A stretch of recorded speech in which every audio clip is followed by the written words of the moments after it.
Certains exposants sont présents depuis les toutes premières éditions. C'est le cas d'Éric Joly, antiquaire à Namur, spécialiste en verrerie et présent ce week-end à la foire du verre de l'Âne pour la 24e fois. On l'a vu évoluer. Au début, c'était vraiment une foire axée sur le réassort des verres, donc des services de verre. Les personnes qui avaient cassé quelques verres de leur service venaient ici pour essayer de le réassortir, de le compléter.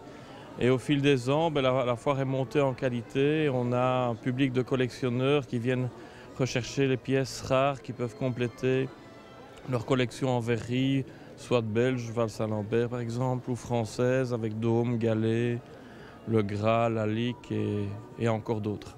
Ici à l'Âne, on peut trouver des pièces qui proviennent des quatre coins de l'Europe, des pièces parfois rares, vous l'avez entendu, les opportunités sont nombreuses et puis la particularité de cette foire du verre, c'est qu'elle est faite d'un mélange de professionnels et d'amateurs. Notre spécificité, c'est vraiment d'avoir mélangé les professionnels, les collectionneurs et les amateurs. Les privés peuvent très bien venir prendre un stand. À partir du moment où ils ont de la belle marchandise, ils peuvent le faire.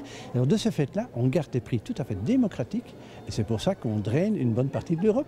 Fabio est lui spécialisé dans les luminaires, il fait le déplacement de Bruxelles depuis 8 ans, ce qui lui permet ici à l'Âne de rencontrer plusieurs de ses clients belges, mais aussi français ou hollandais. Nous faisons entretien, restauration, achat et vente de luminaires anciens, aussi bien des luminaires français, belges, allemands, italiens, on va dire européens, depuis 1850 jusqu'aux années 1950. On peut proposer, un échantillonnage de la lustrerie et puis au niveau des budgets, on est dans des budgets totalement réalistes par rapport au marché aujourd'hui. Je crois que les gens peuvent se faire plaisir.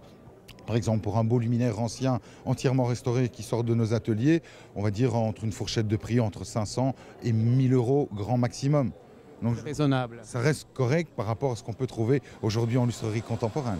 La foire du verre a fêté son quart de siècle ce week-end et pour la première fois, ses visiteurs ont pu observer des souffleurs de verre venus expressément pour l'occasion, une animation qui a connu un beau succès.